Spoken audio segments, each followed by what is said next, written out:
Trump అన్నంత పని చేశాడు. ఇది బిగ్ బ్రేకింగ్ న్యూస్. ట్రంప్ అన్నంత పని చేశాడు.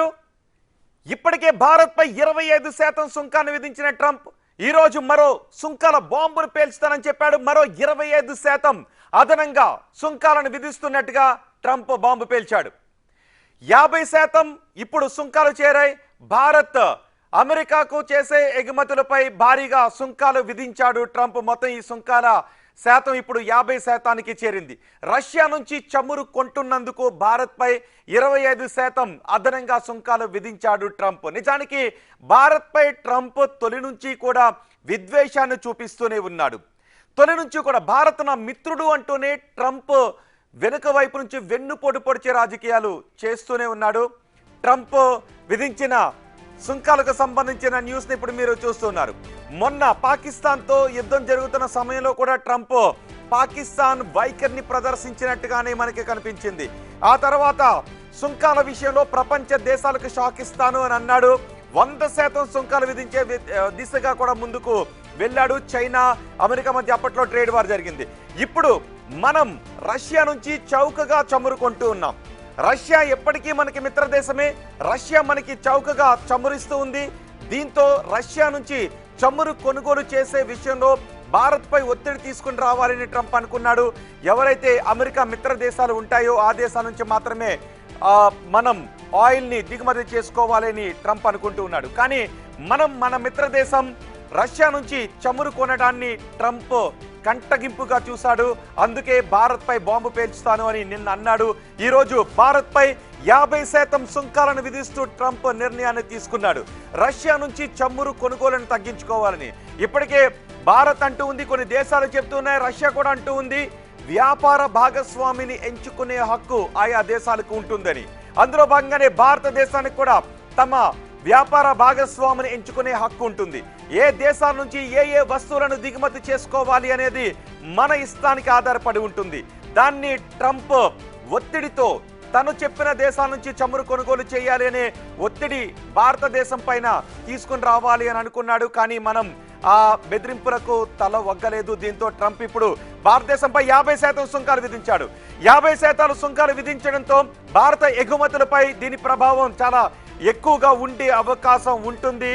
అమెరికాలో భారతదేశం నుంచి అమెరికా దిగుమతి చేసుకునే వస్తువుల ధరలు పెరిగిపోయే అవకాశం ఉంటుంది. దీంతో ఎగుమతులు మందగించే అవకాశం ఉంటుంది. కాబట్టి ఈ ప్రభావం ఎక్కువగానే ఉంటుందని అనుకుంటున్నారు. ఇప్పటికే మనం చూసాం H1B వీసాల విషయంలో కావచ్చు, లేదు భారతదేశం నుంచి సాంకేతిక నిపుణులకు ఉద్యోగాలు ఇచ్చే విషయంలో కావచ్చు, అమెరికా కంపెనీలను ట్రంప్ బెదిరిస్తూ వచ్చాడు. ఇప్పుడు ట్రంప్ భారతదేశంపై అక్కసును వెళ్ళగెక్కాడు. భారత్పై 50% సుంకాలను విధిస్తూ ట్రంప్ నిర్ణయాన్ని తీసుకున్నాడు. దీని ప్రభావం ఎలా ఉండబోతోంది అన్నది ఇప్పుడు ఆర్థిక నిపుణులు కూడా అంచనా వేస్తూ ఉన్నారు. ట్రంప్ ఇప్పటి వరకు చెప్పాడు, మొన్నటికి మొన్న ఇండియాపై 25% సుంకాన్ని విధించాడు. అది మర్చిపోకముందే మళ్ళీ ఇండియాకు షాక్ ఇవ్వడానికి రెడీ అయిపోయాడు ట్రంప్. అమెరికా ప్రెసిడెంట్ ట్రంప్ ఊహించని షాకులు ఇస్తూ ఉన్నాడు. ఇప్పుడు 50% సుంకాలు విధించడంతో దీని ప్రభావం ఎలా ఉంటుంది అనే విషయంపై ఆలోచనలు కూడా చేస్తున్నారు. రష్యా నుంచి దీనికి అంతటికి కారణం ఏంటి అంటే రష్యా నుంచి మనం ఆయిల్ దిగుమతి చేసుకోకూడదు అని. మనం ఆయుధాలు దిగుమతి చేసుకునే విషయంలో కూడా నిజానికి రష్యా మనకి మనం S-400 రష్యా నుంచి కొనుగోలు చేసాం. కొన్ని యుద్ధ విమానాలు రష్యా నుంచి కొనుగోలు చేసాం. రష్యా నుంచి S-400 కొనుగోలు చేసే విషయంలో కూడా ట్రంప్ అప్పుడు మెలికి పెట్టాలనుకున్నాడు. తమ దేశం నుంచి ఆయుధాలు కొనుగోలు చేసుకోవాలని అనుకున్నాడు. కానీ ఏ దేశం నుంచి ఆయుధాలు కొనుగోలు చేయాలో మా ఇష్టం అంటూ మనం చెప్పి మన రష్యా నుంచి ఆయుధాలు కొన్నాం. ఇప్పుడు మనం ఒక్కొక్క దేశం నుంచి ఆయుధాలు ఎగుమతి చేసుకునే దేశాల్లో ఒక్కొక్క దేశం నుంచి కొంత పర్సంటేజ్లో మనం ఆయిల్ను కొంటూ ఉన్నాం. అందులో మనం రష్యా నుంచి కూడా ఆయిల్ దిగుమతి చేసుకుంటూ ఉన్నాం. అలాగే ఇరాన్ నుంచి కూడా ఆయిల్ దిగుమతి చేసుకుంటే ఇరాన్ కూడా మనకి చౌకగా ఆయిల్ను సప్లై చేయడానికి సిద్ధంగా ఉంటే ఇరాన్ నుంచి ఆయిల్ను కొనుగోలు చేయొద్దు, ఇరాన్ నుంచి ఆయిల్ కొనుగోలు చేసి ఆంక్షలు విధిస్తా ఉంటూ ట్రంప్ బెదిరింపులకు దిగాడు. ఇప్పుడు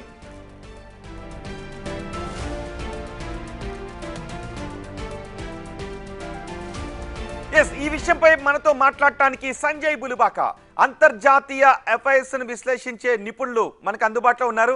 సంజయ్ గారు నమస్తే అండి. Sanjay garu, can you hear me? Yes, okay అండి, నాకు వినిపిస్తోంది. నా మాట మీకు వినిపిస్తోందండి? యా వినిపిస్తోందండి. ఓకే సంజయ్ గారు, ట్రంప్ అన్నంత పని చేశాడు. భారతదేశంపై పన్నులతో అక్కసును వెళ్ళగక్కాడు. దీని ప్రభావం ఎలా ఉండబోతోంది? 25% అడిషనల్ టారిఫ్స్ వేశానని రిపోర్ట్స్ వస్తున్నాయండి. అమెరికన్స్ మన మీద మొన్న విధించిన 25% కాకుండా ఇంకో అడిషనల్ గా 25% రష్యా నుంచి ఆయిల్ తెచ్చుకుంటున్నాం కాబట్టి విధిస్తడం జరుగుతోందని చెప్పారు. న్యూస్ వచ్చింది, కానీ డీటెయిల్స్ ఇంకా రాలేదు. అంటే ఎప్పటి నుంచి విధిస్తారు, దీని మీద ఏమైనా చర్చలు జరుగుతాయా, లేదా ఇమీడియట్ గా ఎఫెక్ట్ లోకి వస్తుందా, ఎప్పటి నుంచి వస్తుంది అన్న దాని మీద డీటెయిల్స్ లేదండి. కాకపోతే ఒకవేళ ఇప్పుడు వస్తున్న బ్రేకింగ్ న్యూస్ కనుక అంటే మనకు తెలుసు ట్రంప్ ముందుకి వెనక్కి జరుగుతారు, కంటిన్యూ అయ్యేట్టు ఉంటే కనుక నా ఉద్దేశంలో చాలా దురదృష్టకరమైనటువంటి పరిణామం అండి ఇది. ఎందుకంటే మనం ఎప్పటి నుంచో అంతర్జాతీయంగా ఉన్నటువంటి నార్మ్స్ కానివ్వండి, రూల్స్ కానీ, రెగ్యులేషన్స్ కానీ వాటికి అనుగుణంగానే మనం నడవటం జరిగిందండి. మనమేమి కొత్తగా ఎక్కడ international rules, norms, regulations violate చేయలేదు. దానికి అనుగుణంగానే నడుచుకోవడం జరిగింది. ఇంతకు ముందు కనుక మనం చూసినట్టయితే రష్యా నుంచి మీరు ఆయిల్ కొనుక్కోవచ్చు, కానీ $60 పర్ బ్యారెల్ కంటే తక్కువ కొనుక్కోవచ్చు అని చెప్పడం జరిగింది. దానికి అనుగుణంగానే మనం కొనుక్కోవటం జరుగుతుంది. అలానే మీరు యూరోపియన్ యూనియన్ తీసుకోండి, వాళ్ళు ఏకంగా బిలియన్ యూరోలు, డాలర్లు కదా కాదు, బిలియన్ యూరోలు, 61 బిలియన్ యూరోల ట్రేడ్ రష్యాతో చేస్తున్నారు. అయినా వాళ్ళని పెద్దగా పట్టించుకోవట్లేదు. కాకపోతే ఎవరైతే ఆ రష్యా నుంచి ట్రేడింగ్ చేస్తున్నారో, ఎవరైతే రష్యా నుంచి న్యాచురల్ గ్యాస్ కొంటున్నారో వాళ్ళు మన వైపు తిరిగి మనని ప్రశ్నించడం చాలా ఆశ్చర్యంగా ఉందండి. ఉదాహరణకి రష్యా నుంచి యూరోపియన్ యూనియన్ దాదాపు 15 నుంచి 18% వరకు వాళ్ళ న్యాచురల్ గ్యాస్ ఏదైతే ఉందో దాన్ని రష్యా నుంచి ఇంపోర్ట్ చేసుకోవడం జరుగుతుంది. అటువంటి తరుణంలో మన వైపు తిరిగి మనని ప్రశ్నించడం ఇదేదో చాలా విడ్డూరంగా ఉందండి. ఎలా చూడాలండి? నిజానికి నాటోలో సభ్య దేశాలు రష్యా నుంచి కొనుగోలు చేస్తూ ఉన్నాయి, వాళ్ళతో ఆయిల్ అండ్ గ్యాస్ ని కూడా ట్రేడ్ చేస్తున్నారు. కానీ భారత్ విషయంలోనే ట్రంప్ ఎందుకు ఇలాంటి కుతంత్రపు ఆలోచన చేస్తున్నాడు అనుకోవాలి? భారత్ విషయంలోనే కాదండి, వేరే దేశాల విషయంలో కూడా ఆయన ఇలానే కఠినంగా వ్యవహరిస్తున్నారు. ఉదాహరణకి అసలు కెనడా దేశమే కాదు మాదన్నాడు, దాని పేరేంటి, గ్రీన్లాండ్ ని తీసుకుంటా అన్నాడు. మొన్నటికి మొన్న చైనాతో కనుక చూసుకుంటే ఈ రోజుకి చైనా మీద 50% సుంకాలు విధించడం జరిగింది. అలానే యూరోపియన్ యూనియన్ కి అమెరికాకి ట్రేడ్ అగ్రిమెంట్ జరిగిందని చెప్పారు. ఆ ట్రేడ్ అగ్రిమెంట్ కనుక చూసినట్టయితే అమెరికా నుంచి వస్తున్న వస్తువుల మీద యూరోపియన్ యూనియన్ లో 0% టారిఫ్ పన్ను విధించడం జరుగుతుంది, సుంకాలు. అదే కనుక యూరోపియన్ యూనియన్ గూడ్స్ కనుక అమెరికాకి వెళ్తే 15% సుంకాలు విధించడం జరుగుతుందని అందులో చెప్పడం జరిగింది.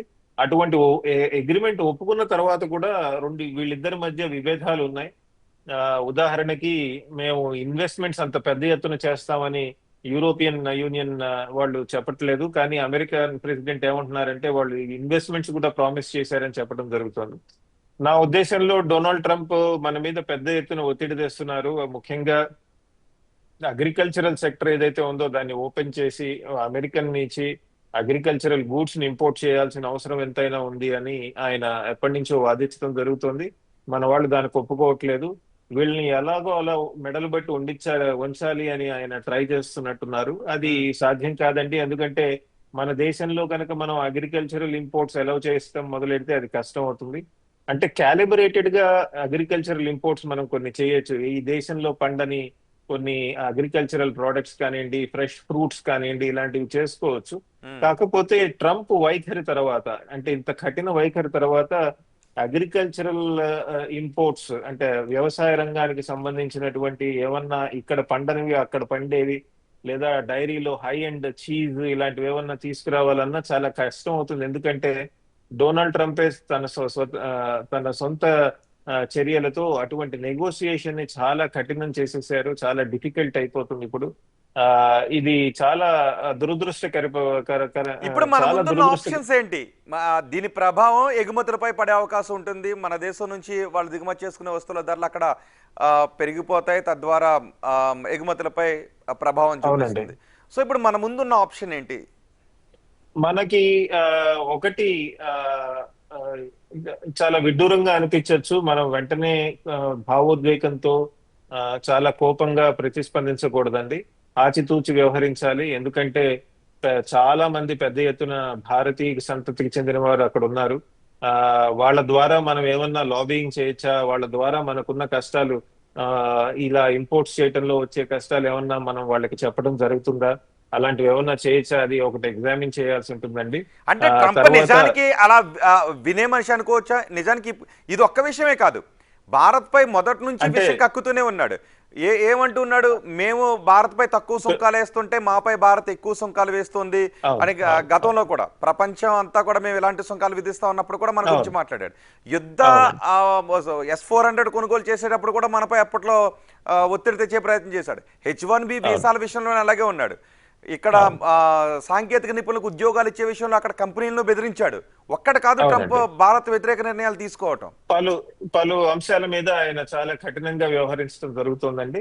కాకపోతే మనము మనకున్న ఆర్థికంగా వాళ్ళతో ముడిపడి ఉంది కాబట్టి, మన సాఫ్ట్వేర్ రంగం తీసుకోండి, లేదా మన సర్వీస్ సెక్టర్ తీసుకోండి, ఓవరాల్ టెక్నాలజీ రంగం తీసుకోండి, ఇవన్నీ పెద్ద ఎత్తున ముడిపడి ఉన్నాయి అమెరికాతో. సో మనము ట్రంప్ లాగా వ్యవహరించకూడదు. ఎందుకంటే మనకి మన పిల్లల ఉద్యోగాలు కానివ్వండి, లేదా మన వాళ్ళు ఎక్స్పోర్ట్స్ చేసే విషయాలు కానివ్వండి, ఇవన్నీ కూడా చాలా ఇంపార్టెంట్. ఆ మనం చాలా గట్టిగా నిలబడటం వేరు, అరవటం వేరండి. నా ఉద్దేశంలో మన ప్రభుత్వాలు, కేవలం కేంద్ర ప్రభుత్వమే కాదు, రాష్ట్ర ప్రభుత్వాలు ఇవన్నీ కూడా చాలా హుందాగా వ్యవహరిస్తున్నాయి.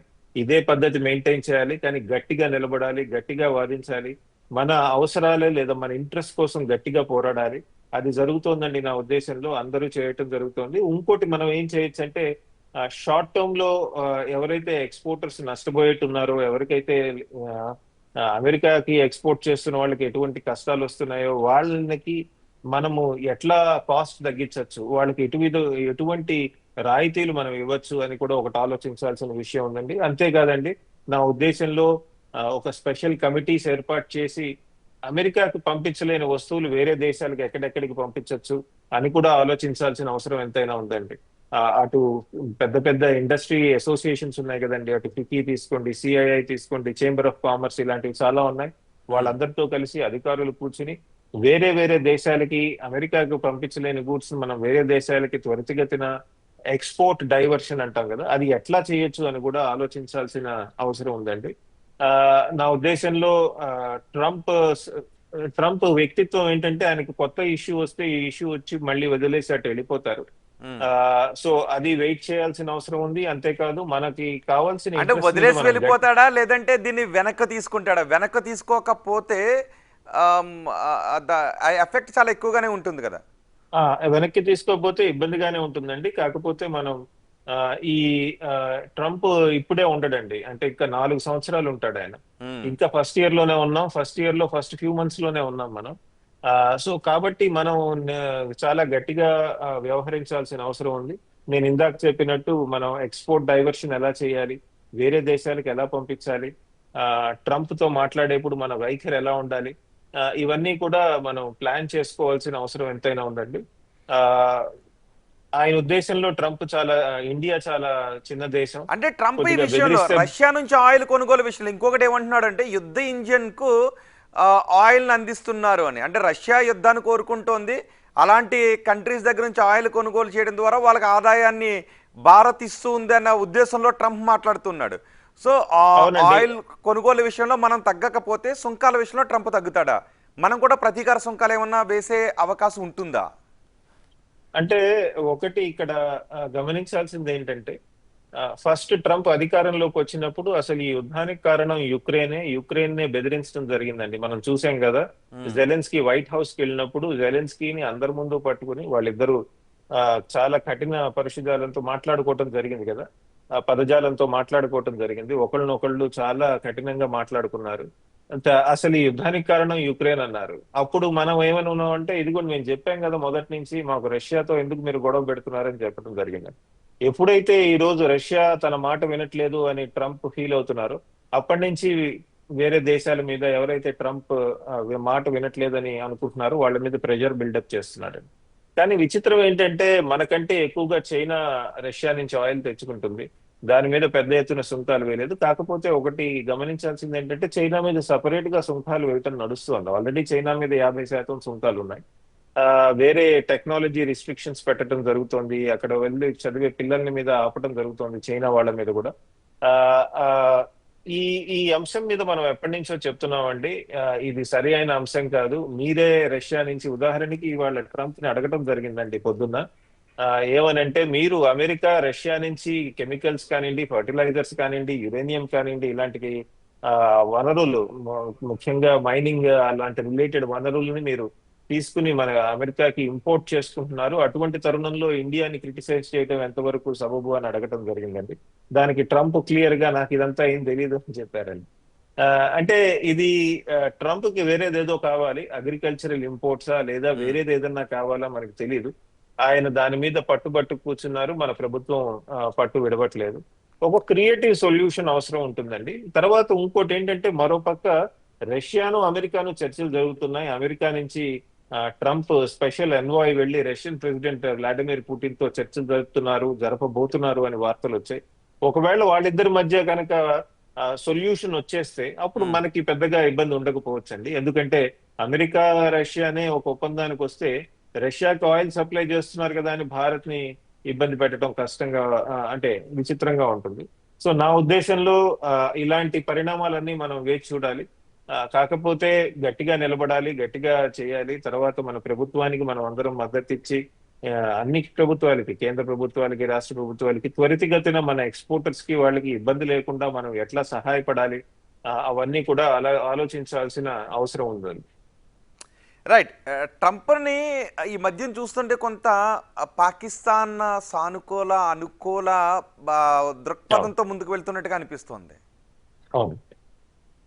అది ఒకటి భారత్ ని ఇబ్బంది పెట్టడానికి చేయడం జరుగుతుందా అంటే భారత్ ట్రేడ్ నెగోసియేషన్స్ లో గట్టిగా వాదిస్తోంది కాబట్టి, గట్టిగా నిలబడుతోంది కాబట్టి భారత్ ని ఇబ్బంది పెట్టడానికి జరుగుతోందా ఒకటి.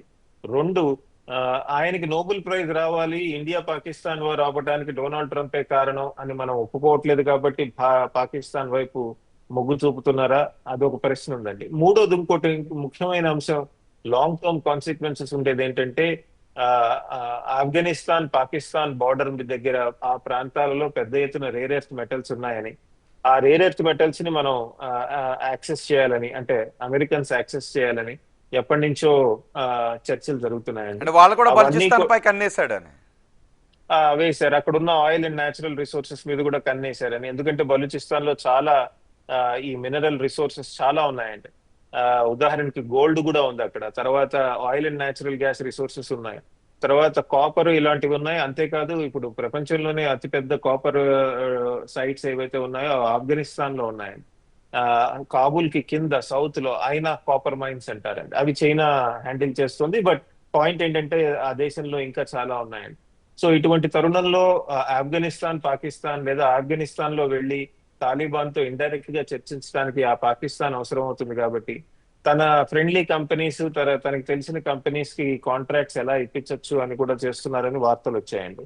సో ఇన్ని కాంప్లెక్స్ రీజన్స్ తో పాకిస్తాన్ ఆఫ్ఘనిస్తాన్ ఉన్న రేర్ ఎర్త్ మెటల్స్ వాటి మీద కూడా ఫోకస్ చేయడం జరుగుతుంది. మీకు తెలిసే ఉంటుంది, ఉదాహరణకి బర్మాలో అంటే మనకి ఈశాన్య దేశం అయినటువంటి మియాన్మార్ లో పెద్ద ఎత్తున రేర్ ఎర్త్ మెటల్స్ ఉన్నాయి. అవన్నీ చైనా కూడా వాడుతోంది. చైనాకి కాంపిటీషన్ గా ఉండటం కోసం ఈ మధ్య కాలంలో అమెరికన్స్ బర్మా మియాన్మార్ మీద శాంక్షన్స్ కూడా తీసేశారు. ఎలా అయితే పాకిస్తాన్ కి దగ్గర అవడానికి, పాకిస్తాన్ లో ఉన్న మిలిటరీ రూలర్స్ కి దగ్గర అవడానికి ప్రయత్నిస్తుందో అమెరికా, అలానే మియాన్మార్ లో ఉన్న మిలిటరీ రూలర్స్ కి కూడా దగ్గర అవుతామని ప్రయత్నం నడుస్తుంది. అంటే ఇది కేవలం అంటే పెద్ద సిద్ధాంతాలు, పెద్ద వాల్యూస్ ఇవన్నీ వాటితో కాకుండా వనరులు, ఇంధన వనరులు, వాళ్ళని ఎలా యాక్సెస్ చేయాలి, వెంటనే అమెరికా మరోసారి పెద్ద ఎత్తున ఒక మ్యానుఫ్యాక్చరింగ్ పవర్ గా వచ్చి 5 సంవత్సరాల్లోనే ఎలా ఎదిగిపోవాలి, ఇటువంటి ఆలోచన విధానంతో ఆయన ముందుకెళ్తున్నట్టు నడుస్తోంది. కానీ చాలా మంది నిపుణులు చెప్పినట్టు ఒక కంపెనీతో నెగోషియేట్ చేయటం వేరు, ఒక దేశంతో నెగోషియేట్ చేయటం వేరండి. ఎందుకంటే ఒక కంపెనీ మాట్లాడుకుంటే నెగోసియేషన్స్ కుదరకపోతే 2 కంపెనీలు వేరుగా వెళ్ళిపోతాయి, వేరే మార్గాలు చూసుకుంటాయి. కానీ దేశాలు అలా కాదండి, దేశాలు గుర్తు పెట్టుకుంటాయి, దేశాలకి మెమరీ ఉంటుంది. ఈ మెమరీ తర్వాత ఒక గట్టిగా మాట్లాడినా, హ్యూమిలియేట్ చేసినా అవన్నీ గుర్తు పెట్టుకోవటం ఉంటుంది. వాటికి అనుగుణంగా కొన్ని దశాబ్దాల పాటు పాలసీస్ మారిపోతాయి. సో ట్రంప్ చేస్తున్నది దురదృష్టకరం. ఎందుకంటే ఇండియా అమెరికా సన్నిహితంగా ఉండి పనిచేయాల్సిన అవసరం ఎంతైనా ఉంది. ముఖ్యంగా ఇండో పెసిఫిక్ రీజియన్ లో ఇద్దరికి చాలా కామన్ సెక్యూరిటీ థ్రెట్స్ ఉన్నాయి. అవన్నీ కూడా హ్యాండిల్ చేయాల్సింది. అవన్నీ ఒక దూరదృష్టితో, ఒక పెద్ద హృదయంతో, అలానే ఒక బ్రాడ్ విజన్ తో ఆలోచించకుండా ప్రతి అంశాన్ని ఇండిపెండెంట్ గా చూసి దాని మీద ఇండియా మీద ప్రెజరైజ్ చేయటం అన్నది లాంగ్ రన్ లో పనిచేయదండి. షార్ట్ రన్ లో కూడా మనం చూస్తున్నాం. వివిధ రాజకీయ వర్గాలకు చెందిన వాళ్ళంతా కూడా గట్టిగా నిలబడి వాదించాలి, మనం గట్టిగా మన ఇంట్రెస్ట్ ని కాపాడుకోవాలి అని చెప్పడం జరుగుతోంది. Okay. వివిధ పార్టీలకు చెందిన వాళ్ళంతా కూడా ప్రభుత్వానికి మద్దతు పలకటమే కాకుండా మనం గట్టిగా నిలబడాలని వివిధ, అంతే కదండి, అనలిస్టులు తీసుకోండి, ఇంటలెక్చువల్స్ తీసుకోండి, వాళ్ళు కూడా ట్రంప్ వైఖరిని తప్పు పట్టడం జరుగుతోంది. కరెక్ట్. సో నా ఉద్దేశంలో ముందు రోజుల్లో ఒక కొత్త వ్యూహం రచించుకుని మనం ముందుకెళ్లాల్సిన అవసరం ఎంతైనా ఉందండి. ఓకే, అంటే ఆ వ్యూహం ఎలా ఉండాలి? ఇంతకు ముందు మీరు అన్నట్టు ఎక్స్పోర్ట్స్ ని డైవర్ట్ చేసే విధంగానా, ఇంకే విధంగానైనా ఉండాలా? రెండు, ఒకటి చెప్పండి. దీని ప్రభావం అమెరికా పౌరుల జేబులపై కూడా ఉండే అవకాశం ఉంటుందా? ఎందుకంటే మన వస్తువులు అక్కడ ధరలు పెరుగుతాయి, సో మన ఎక్స్పోర్ట్స్ తగ్గుతాయా, వాళ్ళ జేబులు కూడా చిల్లులు పడతాయా? ఒకటి, అమెరికాలో ఈ టారిఫ్ యుద్ధం వల్ల ఇన్ఫ్లేషన్ బాగా పెరుగుతుందన్నారు, కానీ ఇంకా అది అంత పెరుగుతున్నట్టు కనబడట్లేదు. ఎందుకంటే ఇవన్నీ వాళ్ళు ఏం చేశారంటే, ట్రంప్ ఇలా సుంకాలు విధిస్తారని ముందు నుంచే అక్కడ కంపెనీలు వాళ్ళ గోడౌన్స్ లో కానివ్వండి స్టాక్స్ డెవలప్ చేయడం అంటారు కదా, ఆల్రెడీ స్టాకింగ్ చేసుకుని ఉన్నారు. సో ఈ సుంకాలు ఇవి కనుక కంటిన్యూ అయితే ఇప్పుడు కాదండి, 6 నెలల తర్వాత అమెరికా ఎకానమీ మీద ప్రభావం ఎలా ఉందో తెలుస్తుంది. ఓకే, ఎందుకంటే ఇవన్నీ కూడా కాస్ట్ పెరుగుతాయి కదా. రైట్. ఆ టైంలో కనుక మళ్ళీ ఒకవేళ ఆయిల్ ప్రైసెస్ కనుక తగ్గితే, అంటే ఇంధన వనరుల యొక్క ఖరీదు తగ్గితే కనుక మళ్ళీ ఇన్ఫ్లేషన్ పెరిగే అవకాశం తగ్గుతుందండి. ఎందుకంటే ఫ్యూయల్ కాస్ట్ ఎప్పుడైతే తగ్గుతుందో ట్రాన్స్పోర్టేషన్ మిగతావన్నీ తగ్గి టారిఫ్ పెట్టిన అదనపు భారం కొద్దిగా తక్కువైనట్టు అనిపిస్తుంది. ఓకే, సో ఇవన్నీ ఇలా ఇంటర్నేషనల్ వాటిల్లో ముడిపడి ఉంటుందండి రైట్. నా ఉద్దేశంలో. కాబట్టి అమెరికా ఎకానమీ మీద ఇటువంటి ప్రభావం ఎలా ఉంటుంది అంటే, అన్ని దేశాలు కనుక వ్యూహాత్మకంగా వ్యవహరిస్తే ఉంటుంది, కానీ ప్రతి దేశము అమెరికా నుంచి వాళ్ళకు కావాల్సినట్టు ఒక స్పెషల్ డీల్, స్పెషల్ అగ్రిమెంట్, ఒక ఆర్థిక ఒప్పందం తయారు చేసుకోవాలని చూస్తున్నారు. అది ఎంతవరకు సక్సెస్ అవుతుంది అన్నది చూడాలండి. Right. Thank you very much Sanjay గారు.